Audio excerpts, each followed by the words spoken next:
Honestly, I don't know what I can say about this particular episode of The Bridge that I haven't already said about other episodes. If there's one thing I can say about this show overall is that it's consistent. It's consistent in terms of its pacing, in terms of its style, in terms of its acting.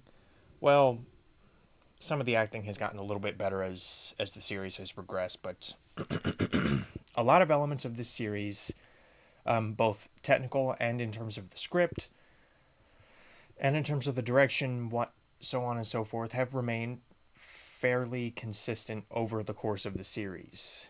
Hence, why it's sometimes so difficult to talk about some shows on an episodic basis, as I'm trying to do with The Bridge. So basically, what I'm trying to say is, I'm finding it somewhat difficult to say something unique about this episode that hasn't already been said about the other episodes. In terms of the plot, well, they give you a little bit more of the story of presumably the eventual downfall of Fausto Galvan, because as we know there was a huge shootout at Red Ridge. He sent his guys to deal with Eleanor, and in the process they murdered the DEA agents and left Hank pretty in pretty bad shape. So we basically pick up from there. Eleanor takes Hank and tries to get the ledger from him because, as we know, Eleanor is she cleans up Fausto Galvan's messes. So if they get her, then they essentially get Fausto Galvan. So getting her has been their number one priority throughout the majority of the season. I mean, that's been the primary objective. And they finally achieved that objective in this episode when she's arrested. So the fact that she's able to, or the fact that she's going to be able to interact with other characters besides Jaime and Caesar, that should make for some interesting conversation. In addition, there was also a little bit more in the way of reconciliation between Sonia and Marco, which I liked because last episode really all we got was Marco rescues Sonia, and that was it.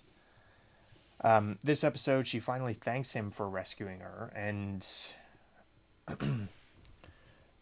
presumably can trust him again. She doesn't say outright that I trust you again, but I think some things just don't need to be said. And in addition, Fausto finally makes a move on Sebastian. I mean, he's getting his hands dirty. How that will play out, I don't really know. I mean, you would think, oh, wouldn't he send one of his people for that? Well, he doesn't trust any of his people because he feels that he needs to keep a more tight knit circle from now on, considering how the ground is shrinking beneath his feet.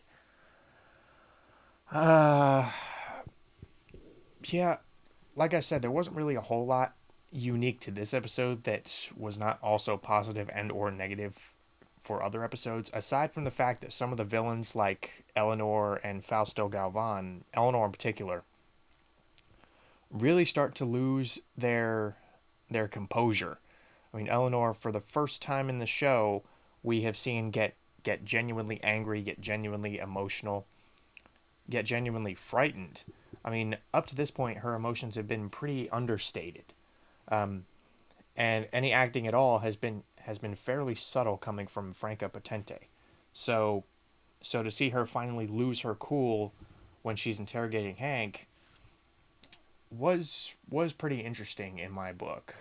Same with Fausto Galvan, although in retrospect we have seen him interact with certain people in a similar manner, like when he was making the deal with Charlotte, Annabeth Gish's character. So, so yeah, it's nice to see that Sonia and Marco are finally on somewhat of the same page. They're working together. They're going after the cartel.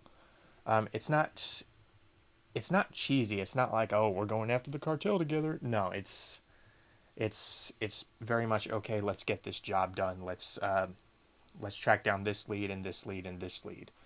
Oh, one thing that this episode had that the last episode, if I remember correctly, did not have, or at least did not have much of, was Matthew Lillard and Emily Rios as Daniel Fry and Adriana, I think her name is.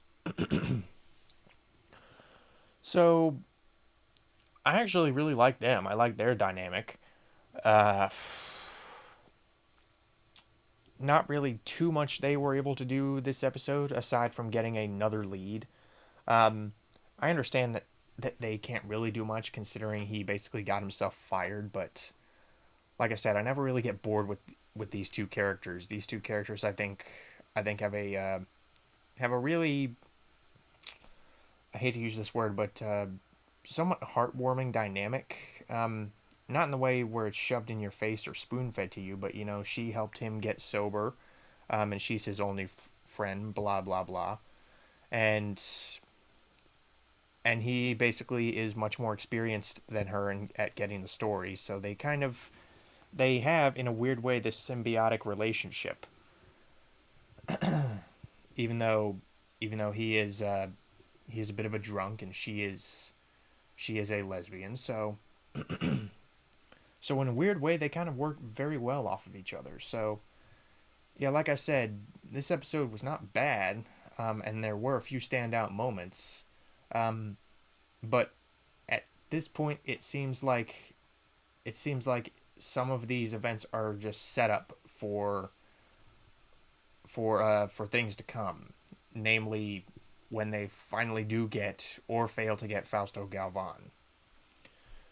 So that's about all I got, and until next week.